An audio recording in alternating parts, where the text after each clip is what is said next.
N'état de plus ardent, viens, n'état de plus donne ton cœur, viens, tel que tu es ardent, viens. Ok, je vous lis une parole que vous connaissez déjà tous, mais je la lis quand même, c'est ok? Donc, vous connaissez, c'est dans Jean 12.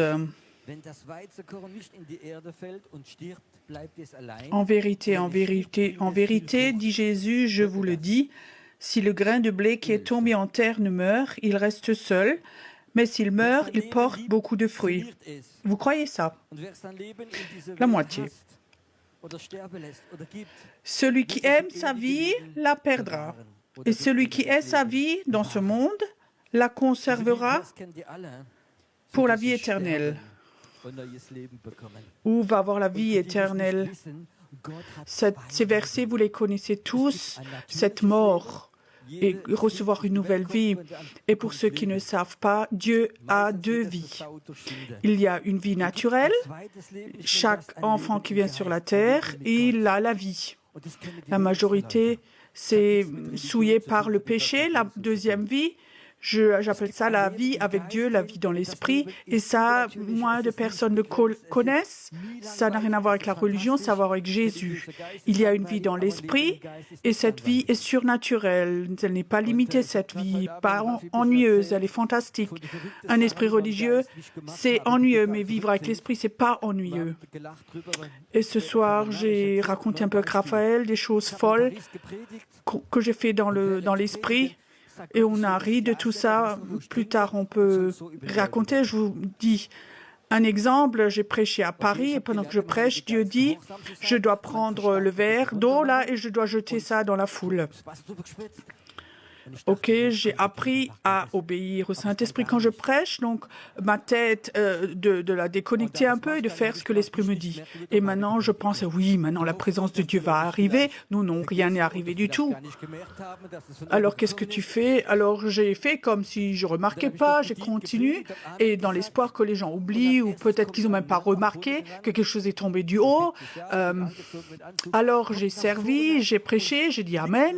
Et la première chose, un homme est venu devant, peut-être 40 ans, bien habillé, avec un costard-cravate, il vient devant, il me serre dans les bras, comme ça, il pleure, il dit « Merci mon frère, merci Pierrot, merci en français, merci. » Je ne savais pas, et vous savez, il dit « Je suis pasteur, j'ai une église à 2 heures d'ici. » Et il y a 3 semaines, j'avais l'impression comme ça que le Saint-Esprit, je dois prendre le verre d'eau et le jeter dans la foule. Alors, l'église, les anciens m'ont foutu à la porte. Et j'ai dit, Seigneur, est-ce que tu m'as maintenant obligé à faire ça juste pour celui-là? Et le Seigneur dit, oui. Qu'est-ce que pensent donc les autres, les gens de moi? Mais ça, c'est donc pas important. Moi, je voulais montrer quelque chose à cet homme. Et quand tu vas avec Dieu, vous pouvez applaudir Dieu.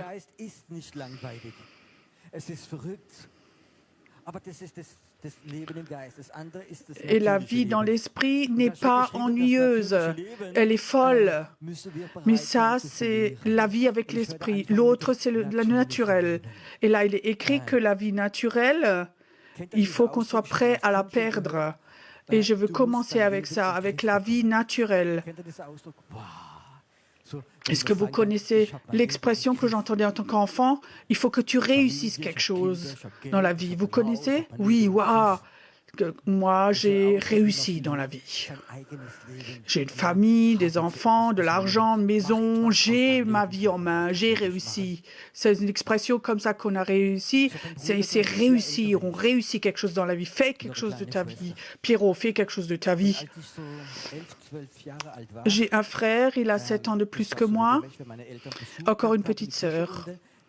Et quand j'avais 11-12 ans à peu près, C'était régulièrement quand mes parents avaient de la visite en bas.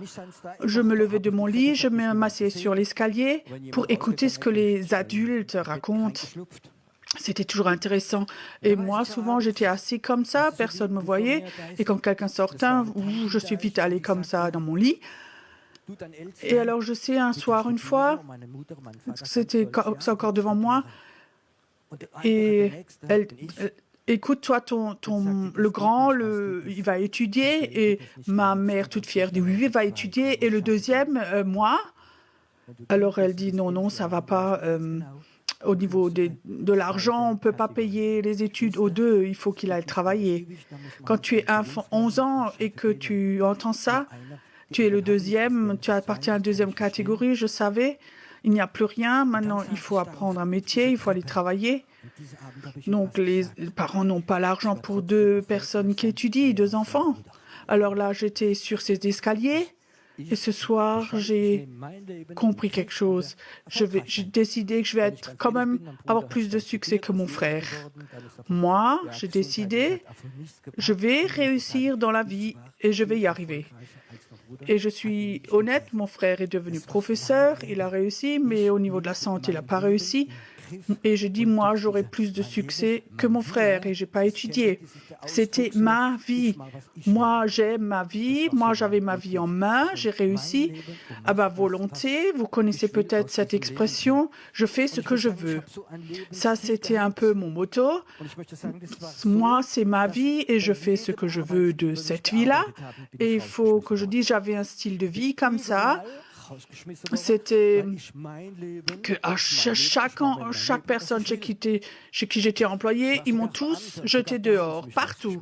Parce que moi, c'était ma vie, je fais avec ma vie ce que je veux. J'étais même fonctionnaire, même là, ils m'ont jeté dehors. Ma mère était tellement fière que j'étais fonctionnaire et un jour, ils m'ont jeté dehors parce que moi, c'est ma décision, c'est ma vie, je fais ce que je veux. Alors j'ai compris que partout, on me jette dehors, alors je me suis mis à mon compte. Alors je suis sûre, tu es sûr, personne ne peut te jeter dehors, tu es ton propre chef. Personne ne pouvait me jeter dehors. Moi, je fais ce que je veux. Personne ne me commande. Et ça, c'était mon style de vie en tant qu'homme d'affaires. Tout d'un coup, j'avais beaucoup de succès. En peu de temps, j'avais 30 employés, j'avais une grande firma, une grande entreprise, j'avais une maison de vacances, j'avais une grande voiture, j'avais dans mon équipe de foot avec mon t-shirt, donc ma vie, je l'avais en main, j'avais du succès. Et c'était un bon sentiment quand tu rentres dans un restaurant où tu emmenais des clients de temps en temps. Et les serveurs disaient, Monsieur Fay arrive, la table est prête. C'était un bon sentiment. J'étais un homme avec succès. Toute ma vie était comme ça imprégnée avec ce succès. Même en tant qu'enfant, je croyais en Dieu.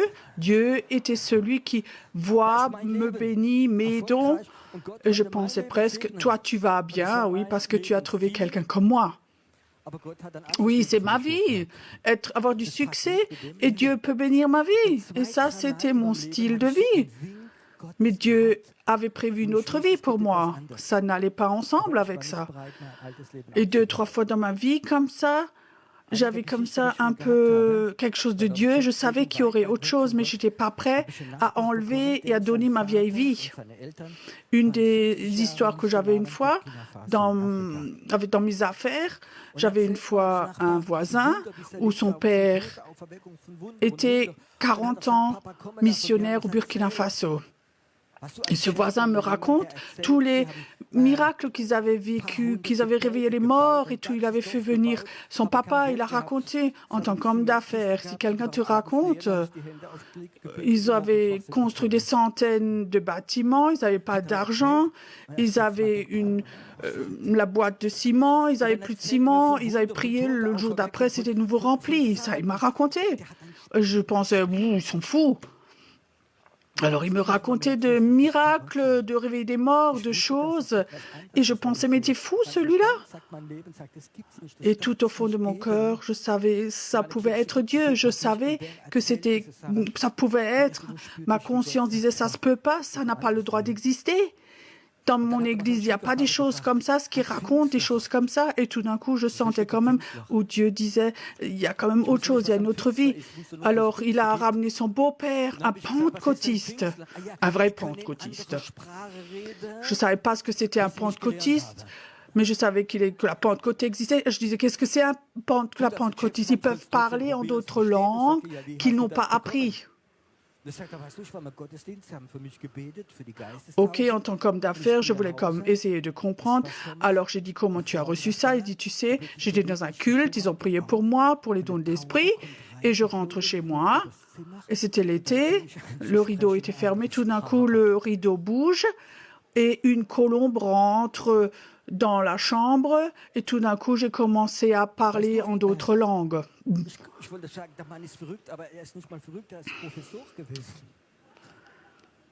Tu sais, je voulais dire l'homme était fou, mais il n'était pas du tout fou, du tout, il était très bien. Je sais qu'il y a des profs un peu fous, mais pas du tout. Non, ils racontaient tous comme si c'était normal tout ça, et je savais que ça c'était un autre niveau. Mais je suis un homme d'affaires, c'était ma vie, j'avais ma vie en main.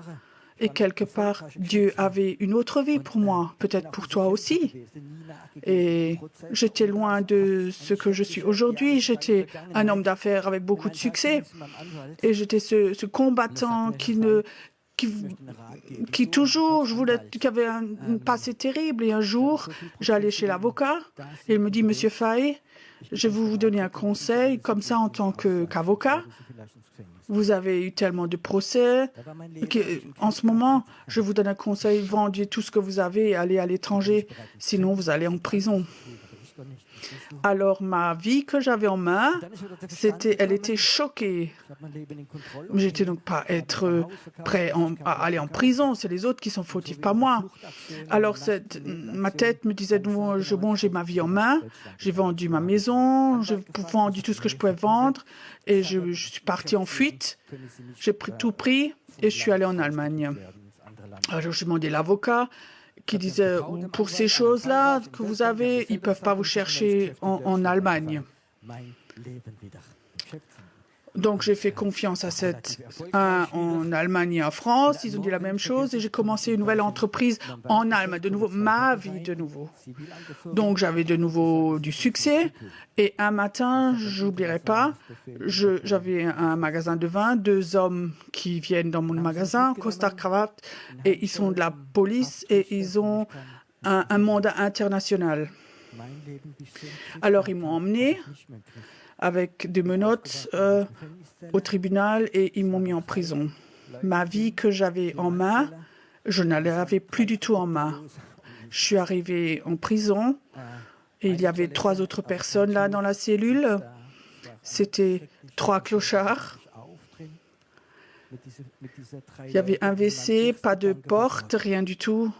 Donc c'était une atmosphère terrible. Là, je me réveille un matin et puis avec ces 3 personnes, et ma première pensée est Dieu, ça, tu peux pas l'autoriser.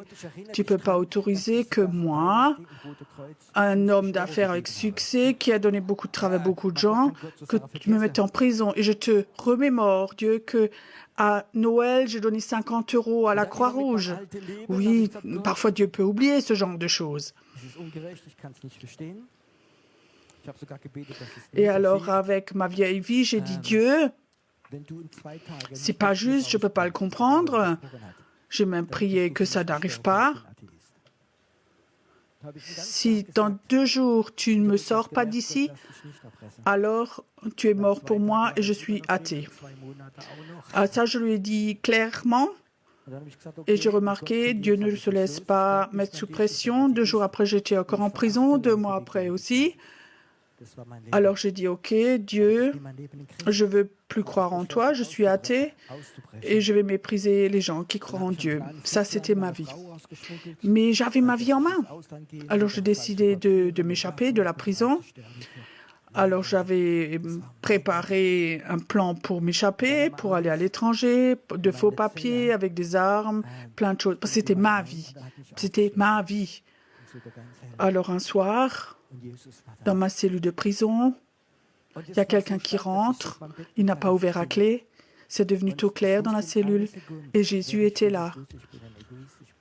Et c'était tellement fort que je suis tombée sur mon lit et je savais en une seconde qui je suis. Je suis égoïste, pécheur. Je suis une personne terrible. J'ai tout cassé. Famille, tout. Je savais qui je suis en une seconde. Et Jésus, il ne m'a pas accusé. Il n'a pas dit. Il a dit, Pierrot, je vais te guérir. Je vais te toucher. Je veux te pardonner. Et je veux t'utiliser. Et que Jésus voulait me guérir, je le crois, qu'il voulait me pardonner, mais qu'il veut m'utiliser, je ne pouvais pas m'imaginer. Là, en prison, tu vois, toute ta vie, c'était que une vie chaotique, et tout d'un coup, tu as une révélation que toute ta vie, c'était chaotique, tout ce que tu voulais contrôler, et ça n'allait pas. Je savais en une seconde. Et tout d'un coup, quelque part, je savais, il veut m'utiliser. Je dis, Seigneur, je ne comprends pas, mais si toi, tu veux m'utiliser, je suis là. En prison, cassé, j'ai des millions de dettes, tout est détruit. Ça, c'est ma vieille vie. Et là, en prison, à Heidelberg, au 3e étage, c'est mort. Et j'ai donné ma vie à Dieu. Et je ne vais plus contrôler ma vie, mais maintenant, ma vie t'appartient. Et je sais ce que ça signifie, laisser mourir sa vie, la vieille vie, de haïr sa vieille vie, il écrit là. Je ne voulais plus ma vieille vie, je voulais avoir la nouvelle vie. Et là, dans la cellule de prison, il m'a touché, il m'a pardonné, il m'a guéri. Je vais courter. J'ai reçu une Bible que quelqu'un m'a offerte. J'étais dans ma cellule pendant des mois et ça, c'était mon école biblique. La nouvelle vie a commencé dans une cellule de prison. La vieille vie, je l'ai abandonnée. Il ne faut pas que ce soit dramatique comme ça chez chacun d'entre nous. Mais je sais, Dieu m'a déjà appelé 2 fois avant quand il veut me donner une nouvelle vie. Mais je ne pouvais pas, je n'étais pas prêt à lâcher. Il fallait que j'arrive à ce point où j'étais complètement cassé au fond du trou. Et alors la nouvelle vie a commencé. S'il y a plein de choses qui viennent, c'est écrit dans le livre Miracle pluriel, comment ça a commencé, tout écrit. Je savais rien de rien, je savais peu de choses. Et Dieu a commencé à agir. J'étais commercial, je pouvais tellement raconter à mes clients de Dieu, faire de la délivrance, guérir. J'ai prié pour des musulmans. Ma nouvelle vie a commencé.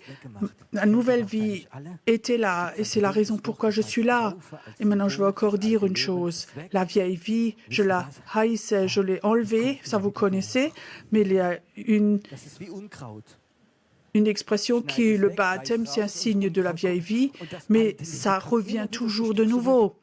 C'est comme des mauvaises herbes, la vieille vie. Tu le coupes, tu l'arraches, mais ça revient quand même de nouveau. Et la vieille vie revient de nouveau, toujours une petite partie. Là, cet après-midi, j'ai demandé à Dieu pourquoi c'est tellement grave que, en tant que chrétien, qu'on doit toujours prendre ce mot « mourir ». Est-ce que quelqu'un d'entre vous aime mourir ? Tu comprends? Toujours dire oui, Seigneur, oui, ok, je fais. Moi aussi, j'aimerais bien décider quelque chose.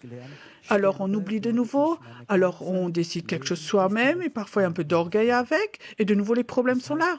J'ai appris quelque chose, mourir, je vais vivre toute ma vie. Donc mourir tous les jours jusqu'au dernier jour de ma vie. C'est un style de vie de mort. Plus tu es prêt à mourir, plus Dieu va offrir de la vie en toi. Et personne d'entre vous n'aime mourir. Moi, j'aime pas mourir. Mais je sais, il faut que je vis une vie de mort quotidienne. Si j'ai de nouveau ma vie en main, avec mon onction, alors Dieu m'enlève très vite et me chercherait. Et ça, c'est pas ce que Dieu avait prévu. Dieu voudrait que je vive dans cette nouvelle vie. Si tu donnes ta vie à Jésus, la vieille vie, si tu lui donnes celle-là, alors il te donne une nouvelle vie, une vie dans l'esprit. Et il veut t'utiliser dans cette nouvelle vie dans l'esprit. Il ne veut pas utiliser tes dons naturels.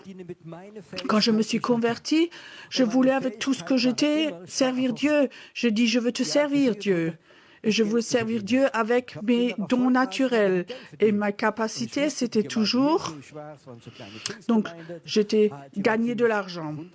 J'avais du succès, je savais comment gagner de l'argent. Je savais que l'église de Jésus où j'étais, c'est une petite église pentecôtiste. Ils n'avaient pas trop d'argent. Et je savais que je voulais faire du business et je vais ramener de l'argent pour qu'on puisse acheter des chaises, un tapis et de la sono. Et ça, c'était mon truc, je veux gagner de l'argent. Alors Dieu a mis un stop au début. Quand je voulais faire du business, et alors je disais, Dieu, tu vois donc ton église a besoin d'argent. Tu sais ce qu'il a dit? Moi, j'en ai plus que toi. Dieu, tu sais donc aussi que, à part organiser, faire de l'argent, j'ai pas de capacité. Et quelque part, je sentais quelque chose, et je devais faire quelque chose que je ne savais pas, mais je voulais donner ce que je sais. Il disait non, tu vas donner ce que moi je veux, mais moi je ne voulais pas. Il y avait ce combat, cette mort était là. Alors je sentais que Dieu voulait quelque chose de moi que je ne voulais pas du tout, c'était prêcher. Moi et un micro, on n'était pas amis du tout. En aucun cas je voulais prêcher. Alors j'avais 2 rêves. 2-3 jours un après l'autre, où je me vois prêcher. Je prêchais et les gens, comme aujourd'hui, c'était bon. Et je pensais, ouais, ça c'était un cauchemar. Alors la deuxième fois, j'ai raconté ça à mon épouse au petit déjeuner. Sans doute, j'ai pas bien mangé hier soir, j'ai eu des cauchemars. Tu sais, je me voyais prêcher et mon épouse dit, Alléluia, ça je sais déjà, tu vas prêcher. Et je dis, je sais pas prêcher. Mais tu sais, ça c'est la nouvelle vie dans l'esprit. Dans ma tête, ça n'a rien à voir, mais c'est cette vie de l'esprit. Beaucoup de chrétiens se convertissent, sont sauvés, ils ont reçu la vie, mais ils n'ont pas développé. Tu peux développer ta vie de l'esprit. La vie de l'esprit n'a pas de limite. Elle n'a pas de limite. Ça n'a rien à voir avec ta conscience, avec ta tête. Quand je suis sortie de prison, j'avais 2 millions de dettes. Plus les intérêts, tu peux jamais payer ça. Ça m'était égal. Je vis dans la foi. Courtement, Dieu a enlevé toutes mes dettes. Et je vais bien aujourd'hui. Je n'ai jamais été un mendiant. Je vais bien parce que je sais que si tu vis dans l'esprit, Dieu libère les finances. Vous avez déjà remarqué que la Taube, ce n'est pas un club de mendiants parce qu'on a cette foi. Parce qu'on est dans l'esprit, parce qu'ici, on essaie de vivre une église avec des principes de l'esprit et pas les principes humains. Je vous raconte encore un exemple. Je fais déjà des cultes de guérison depuis plusieurs années et à l'époque, on faisait en ville, souvent on mettait des tracts, on mettait des affiches et c'était lié avec beaucoup de travail. On imprimait plein de choses. Alors il y a des gens qui viennent. Tu pries pour eux, beaucoup sont guéris et alors tu les vois plus.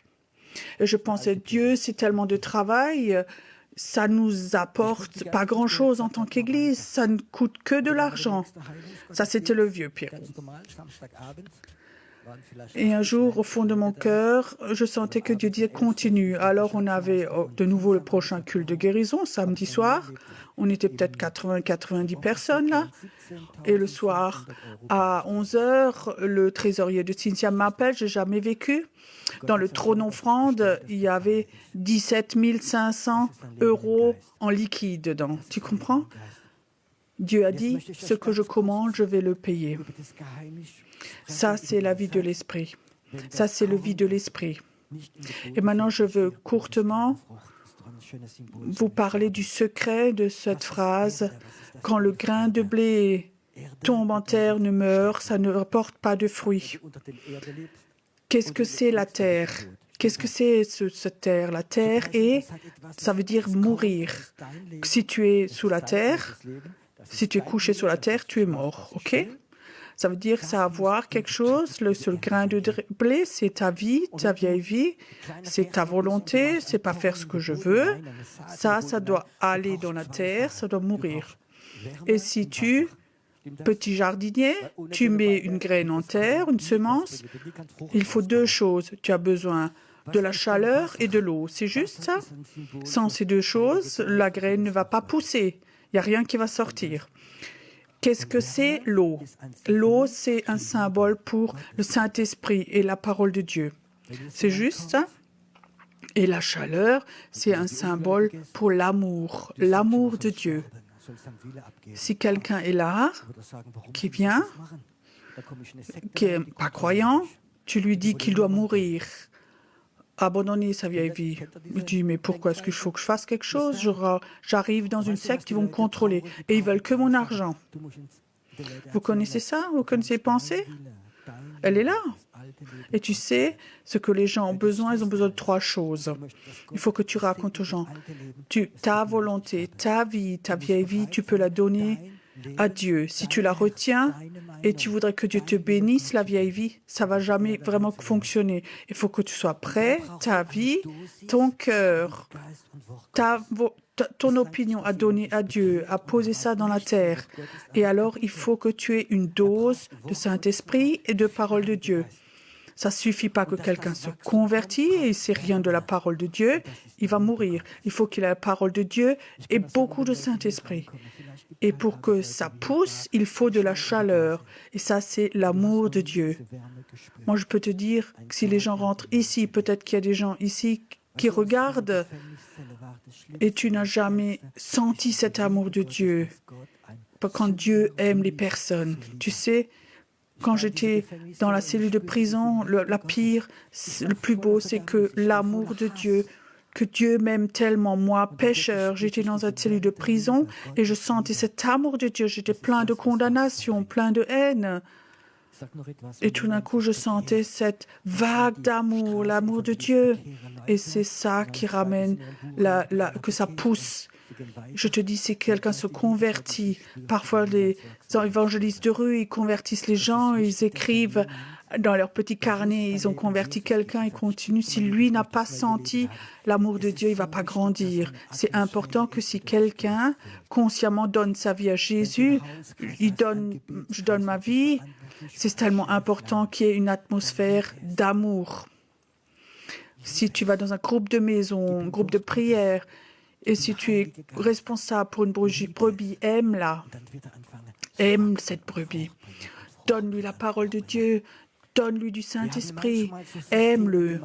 Alors il va commencer à grandir, à ramener du fruit.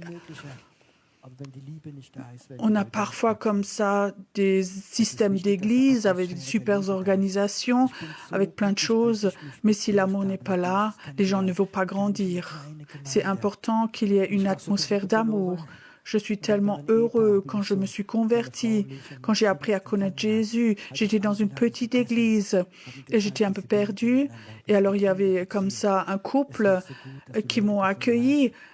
Mon épouse et moi, ils m'ont invité à manger, ils nous ont montré comment ils prient, comment ils élèvent leurs enfants. C'était tellement bon de trouver des gens. Je sortais de prison, j'avais des dettes, tout était cassé. Et alors on trouve un couple qui m'aime et qui nous ont montré un autre couple. Et je me sentais aimée et j'ai commencé à grandir. Se mourir n'était plus tellement difficile parce que j'étais aimée. Un culte, ça doit être un endroit où il y a l'amour de Dieu. Si les gens sortent, ils disent « ça ne m'intéresse pas, je ne crois pas en ce qui se passe là », mais l'essentiel, que tu t'es senti aimé. Tu peux savoir, ici, il y a des gens qui t'aiment parce qu'ils ont reçu l'amour de Dieu. L'amour, la parole de Dieu, Saint-Esprit, mourir va amener beaucoup de fruits. Moi, je peux te dire, si tu n'as pas beaucoup de fruits, alors il y a quelque chose de ces trois choses qui manque. Soit tu as de nouveau ressorti ta vieille volonté. Moi, je connais aussi ça dans le travail d'église où ils montrent leur rébellion, ils ne sont pas prêts à mourir. Ou peut-être tu ne te sens pas aimé, tu n'as pas accepté la Bible. Ou tu es rentré dans un programme, tu as glissé là-dedans et tu n'as pas reçu la parole de Dieu, tu n'as pas reçu de Saint-Esprit. Je dis encore ce soir, Saint-Esprit, parole de Dieu, amour. Si tu es prêt à mourir, à donner ta propre volonté, tu vas dans ta vie porter beaucoup de fruits. La Bible dit, le Père est honoré quand nous, ses enfants, on porte beaucoup de fruits. C'est juste ça. Est-ce que tu voudrais dans ta vie porter beaucoup de fruits? Est-ce que tu voudrais qu'au travers de ta vie, des guérisons se passent, des délivrances, des finances soient libérées, la bénédiction libérée, des dons prophétiques se libérés, fonder des églises, que le réveil se fasse? Est-ce que tu voudrais porter beaucoup de fruits? Tous ceux qui sont là aujourd'hui, tous ceux qui écoutent, si tu portes beaucoup de fruits, le réveil va être automatique. C'est juste ça? Si tu restes comme ça un membre très sec, ça ne va pas se passer dans ton église. Mais c'est important qu'on apprenne. Nous, on a besoin de l'amour de Dieu, on a besoin de chaleur. Même si maintenant il ferait de nouveau froid, il n'y a rien qui pousse dehors dans la nature. Mais quand le printemps arrive, la chaleur vient, ça commence à pousser de nouveau.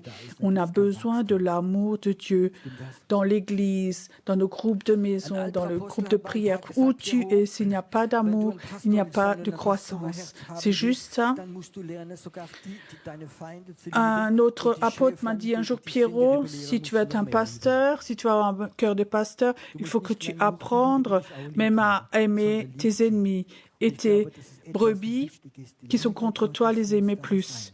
Il ne faut pas que aimer ceux qui t'aiment aussi, mais aime ceux qui sont contre toi aussi. Et ça, c'est quelque chose qui est important.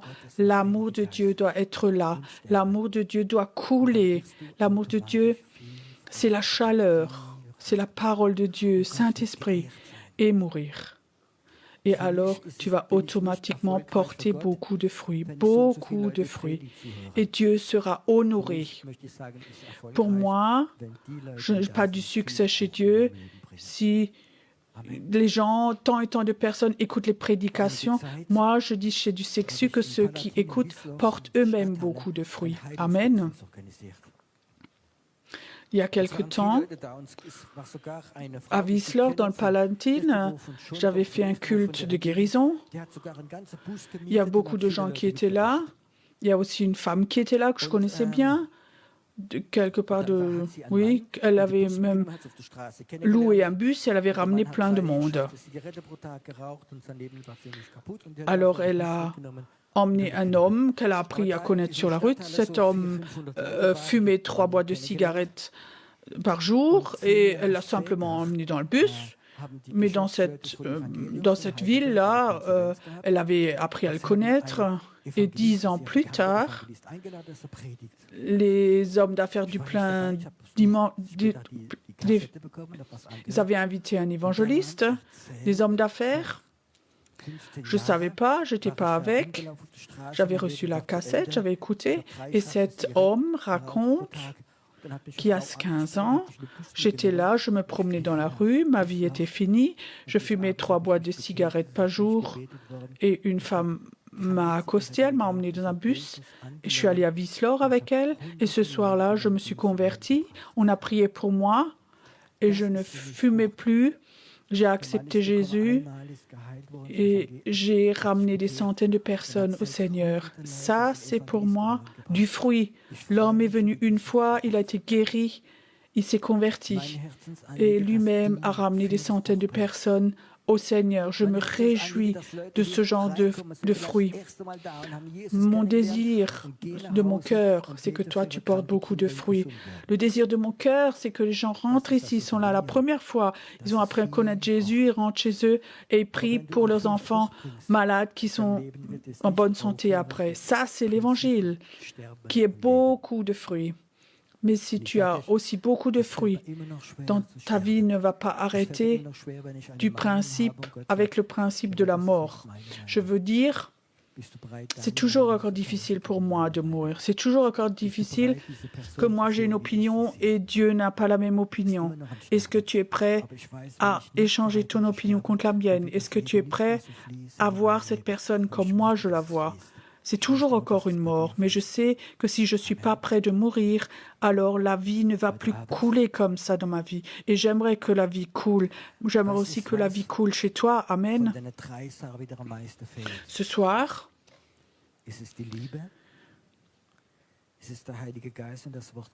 quelle est la chose des 3 composantes qui te manquent? Est-ce que c'est l'amour? Est-ce que c'est le Saint-Esprit, la parole de Dieu? Ou est-ce que c'est la mort? Quelle des trois choses qui est la cause que tu ne portes pas beaucoup de fruits? Pose-toi toi-même la question. Le Saint-Esprit le sait. Est-ce qu'il y a dans ta vie un point où tu n'as pas accepté, où Dieu avait dit pardonne, bénis cette personne, ou lâche cette chose-là? Tu ne pouvais pas lâcher et les fruits ont commencé à devenir de plus en plus petits. Ou est-ce que c'est arrivé à un point où tu n'avais plus pris le temps pour que Dieu puisse t'aimer, te prendre du temps, où tu es dans la présence de Dieu et l'amour de Dieu te touche? Ou est-ce que tu as peut-être un manque de communion avec le Saint-Esprit, avec sa parole?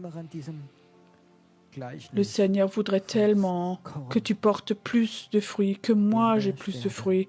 Et ça, c'est toujours avec cette comparaison du grain, mourir le grain. Donc, le Saint-Esprit et la parole de Dieu, c'est la vie. Si les trois choses sont là, tu vas ramener du fruit, tu vas porter du fruit. Quelle est la cause? Kannst du deine Knie noch beugen vor Jesus und sagen, Jesus, tut mir leid, wo ich jetzt mein Leben gelebt habe, wieder. Est-ce que tu peux encore t'agenouiller devant Jésus et dire, Jésus, je suis désolé, ou là j'ai de nouveau aimé ma vie dans l'espoir que toi tu la bénisses.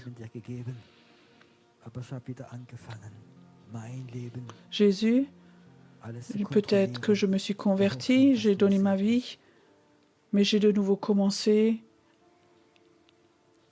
à contrôler toute ma vie dans l'espoir que tu la bénisses comme ça. Peut-être que tu n'as jamais complètement donné ta vie à Dieu.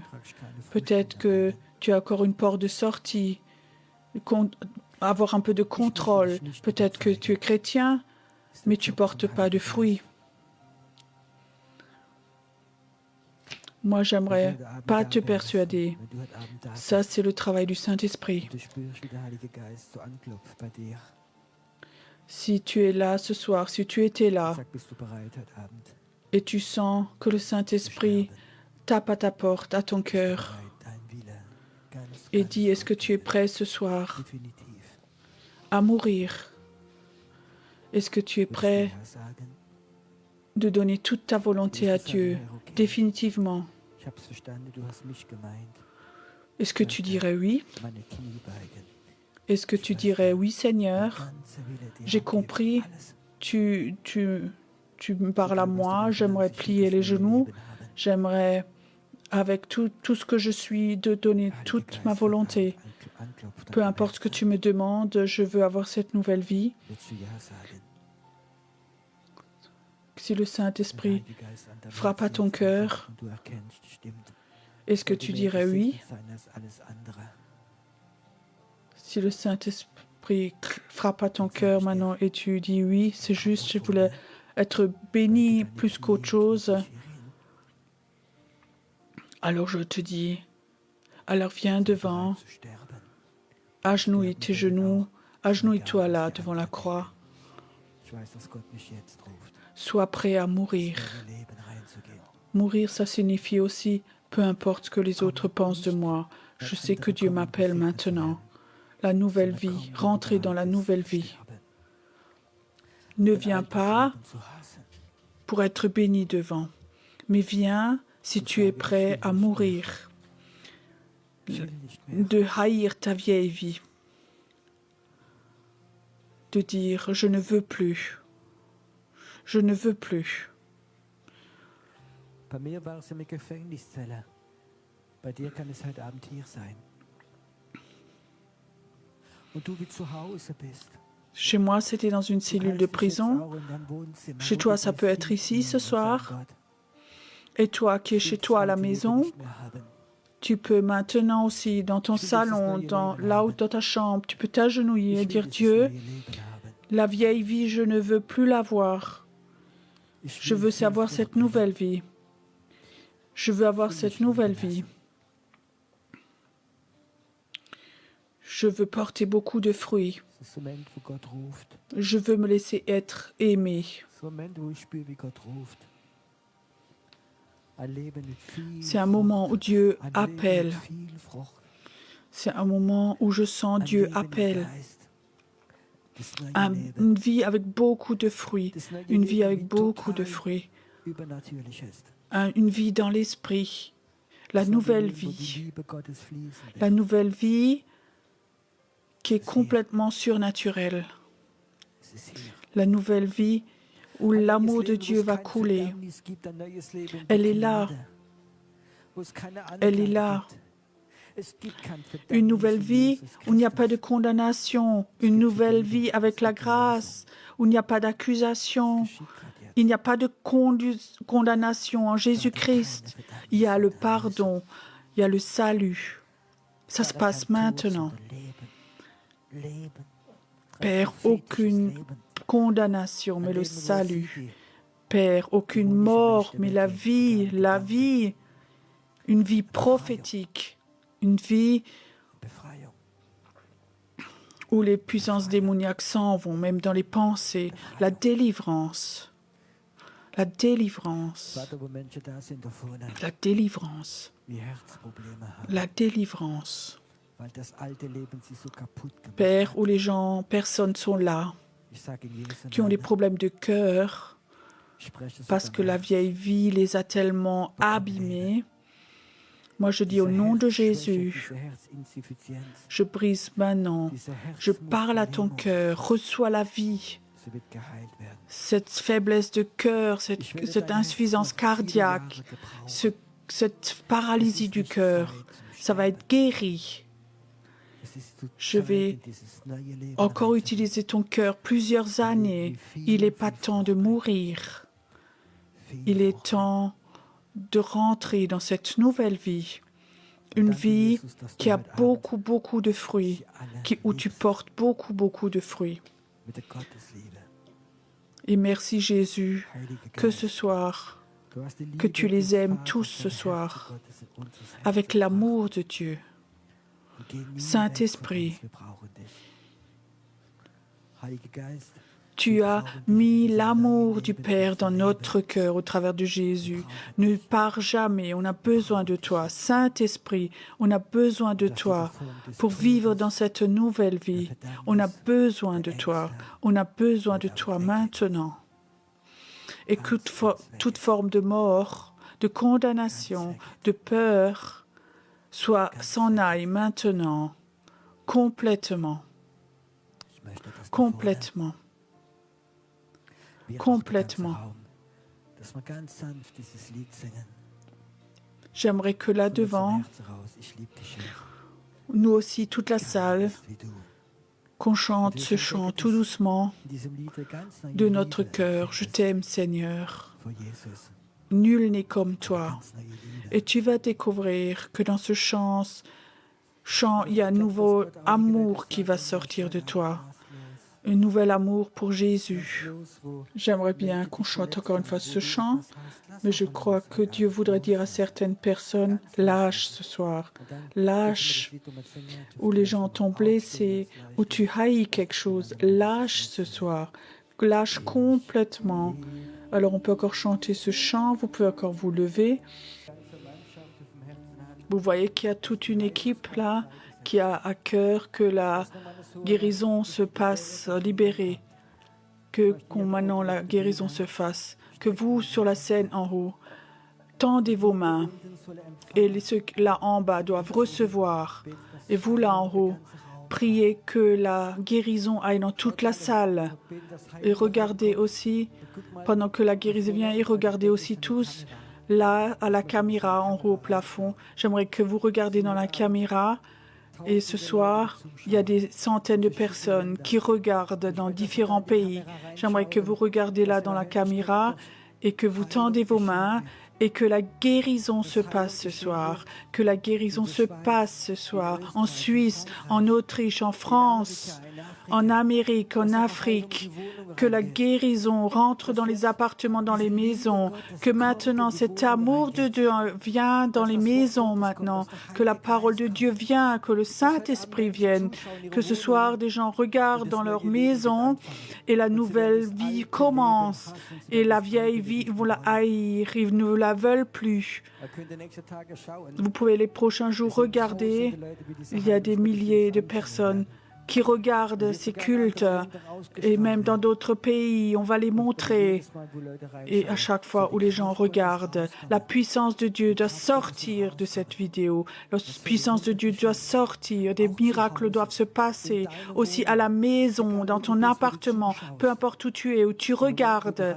Au moment où tu regardes, la puissance de Dieu vient, la guérison, ce Dieu qui fait des miracles. Nous, ce soir, on veut que beaucoup de fruits soient de cette soirée, se réalisent. Il ne s'agit pas de toi, guéris-moi moi, mais il s'agit que ce soit beaucoup de fruits, soit que des miracles, des signes se font là où ils regardent la vidéo, que dans 6 mois, la puissance de cette vidéo ne va pas s'abaisser, ça va s'arrêter sa puissance. Et ce soir, Père, laisse cette puissance de guérison sortir de Heidelberg, Seigneur. Là où l'ennemi a ramené la mort, par le doute, la dépression, des pensées de suicide, on les brise au nom de Jésus, on les brise au nom de Jésus. Je proclame la vie sur toi, la vie de Dieu sur toi. C'est tellement beau d'avoir une telle puissance comme ça dans le dos. J'aimerais maintenant que ceux qui sont sur la scène, là, qu'on prie encore une prière ensemble. La vie de Dieu, viens au nom de Jésus, viens. Les malédictions sont brisées. Les malédictions sont brisées. Et la liberté vient. La liberté vient. La liberté vient.